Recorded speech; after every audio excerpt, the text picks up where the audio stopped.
എൻ്റെ എല്ലാ പ്രിയപ്പെട്ട കൂട്ടുകാർക്കും നമ്മളുടെ പുതിയൊരു വീഡിയോയിലേക്ക് സുസ്വാഗതം. ഇന്നത്തെ യാത്ര ഒരു ദേവാലയത്തിലേക്കാണ്. എൻ്റെ സ്വന്തം നാടായ കൊല്ലം ജില്ലയിൽ ചവറയിൽ കോവിൽത്തോട്ടം എന്ന അതിമനോഹരമായ ഗ്രാമത്തിൽ സ്ഥിതി ചെയ്യുന്ന നമ്മുടെ സെൻറ് ആൻഡ്രൂസ് ദേവാലയത്തിലേക്ക്. സെൻറ് ആൻഡ്രൂസ് ദേവാലയത്തിലെ പരിശുദ്ധ മാതാവിൻ്റെ തിരുനാൾ ദിനമാണ് ഇന്ന് കഴിഞ്ഞ നാളെ ഞായറാഴ്ച ദിവസം.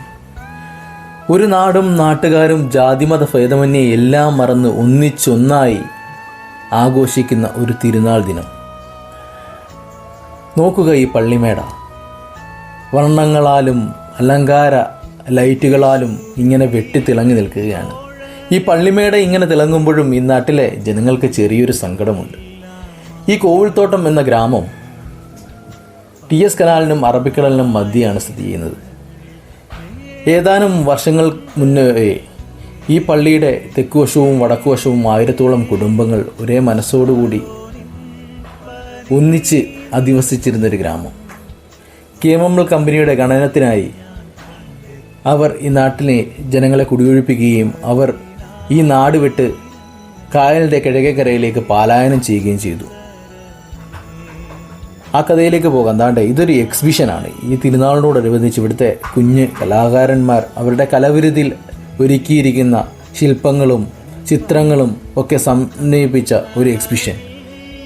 നോക്കുക, ആദവും ഔവയും ആ ആപ്പിൾത്തോട്ടത്തിൽ അങ്ങനെ എല്ലാം മറന്ന് നിൽക്കുന്ന ആ ഒരു ശില്പം അതിമനോഹരമായാണ് ഏതോ ഒരു കലാകാരൻ അണിയിച്ചൊരുക്കിയിരിക്കുന്നത്. കള്ളവും ചതിയും ഒന്നുമില്ലാതിരുന്നൊരു കാലഘട്ടം, ജാതിയും മതവും വർഗവും വർണ്ണവിവേചനവും ഒന്നും ഇല്ലാതിരുന്നൊരു കാലഘട്ടം എത്ര സുന്ദരമായിരുന്നിരിക്കാം.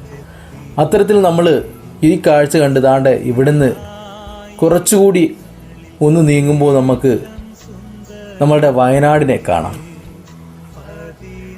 ലോകം തന്നെ നടുങ്ങിപ്പോയ ഒരു വലിയ ദുരന്തം നടന്നിട്ട് ഏകദേശം 1.5 മാസത്തോളം കഴിഞ്ഞിരിക്കുന്നു. വയനാടിനെ അതുപോലെ തന്നെ ചൂരൽമല സ്കൂളും ആ ഗ്രാമവും എല്ലാം അതുപോലെ അണിയിച്ചൊരുക്കിയിരിക്കുന്നു. വയനാടിനൊപ്പം എന്ന മുദ്രാവാക്യം ഉയർത്തിക്കാട്ടി ഏതോ ഒരു കലാകാരൻ ഒരുക്കിയിരിക്കുന്നു. ദാണ്ടെ നൂലിൽ നമ്മളുടെ പരിശുദ്ധ മാതാവിൻ്റെ ഒരു ചിത്രം. എത്രയോ മണിക്കൂറുകൾ കഷ്ടപ്പെട്ടിരിക്കാം. നോക്കുക, വീണ്ടും ഏതോ ഒരു അതുല്യ കലാകാരനിൽ പിരിഞ്ഞ ഒരു നൂൽ ശില്പം. ഈ കാഴ്ചകളൊക്കെ കണ്ട് മുന്നോട്ട് പോകുമ്പോൾ നമുക്ക് നമ്മുടെ ആ ഒരു കാര്യത്തിലേക്ക് പോകാം. അങ്ങനെ പലായനം ചെയ്യപ്പെട്ടു പോയ കോവിൽത്തോട്ടക്കാർ കായലിന് കിഴക്ക് ഭാഗത്ത് പല പ്രദേശത്തെ ചിതറിക്കിടക്കുകയാണ്. അതുകൊണ്ട് ഈ ഒരു കായൽ ഘോഷയാത്രയാണ് ഈ പെരുന്നാളിൻ്റെ ഇപ്പോഴത്തെ ഹൈലൈറ്റ് എന്ന് പറയുന്നത്.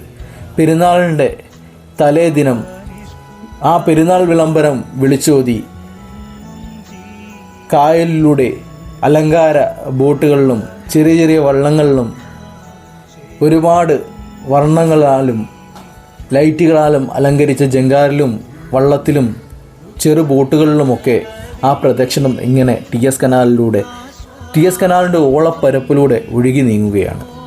ഈ പ്രദക്ഷിണം വരുമ്പോൾ കായലിൻ്റെ ഇരുകരയിലും നിൽക്കുന്ന ജനങ്ങൾ അവരുടെ കണ്ണിന് കുളിർമ അണിയിക്കുന്ന, മനസ്സിന് ഒരു സമാധാന അന്തരീക്ഷം തീർക്കുന്ന കാഴ്ചയാണിതൊക്കെ. ഏതൊരു നാടിനും ആ നാട്ടിലെ ചില ആചാരങ്ങളും ആഘോഷങ്ങളും ഒക്കെ ഉണ്ടാകും. അത്തരത്തിൽ ഈ നാട്ടിലെ ജനങ്ങൾക്ക് ഈ മാതാവിൻ്റെ തിരുനാൾ വലിയ ആഘോഷമാണ്.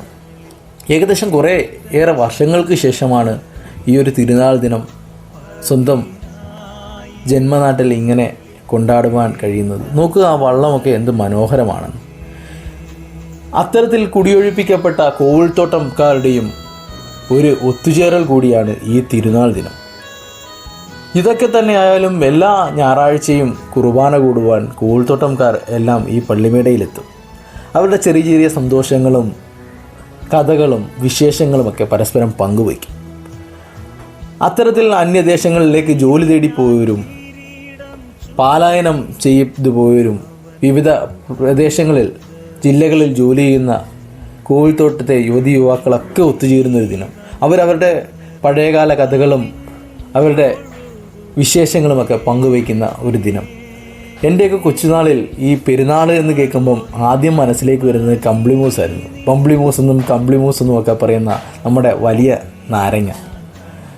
അച്ഛൻ്റെ കൈ പിടിച്ച് പള്ളിയിലേക്ക് പോകുമ്പം ഈ ഒരു കവറിൽ ഒരു 3-4 കമ്പിളിമൂസ് വാങ്ങിയിട്ട് പിന്നെ പോകുന്ന ചട്ടിക്കടയിലേക്കായിരിക്കും. നമ്മുടെയൊക്കെ വീട്ടിലേക്ക് കറികളുമൊക്കെ ഉണ്ടാക്കാനുള്ള ചട്ടിക്കടയിലേക്ക് നമ്മളുടെ വീട്ടാവശ്യങ്ങൾക്കുള്ള എല്ലാ സാധനങ്ങളും പുൽപ്പായും എല്ലാം അവിടെ ഇങ്ങനെ കടകളിൽ അണിയിച്ചൊരുക്കിയിരിക്കും. പിന്നീട് നോക്കുന്ന പൊരിക്കടയിലേക്കായിരിക്കും.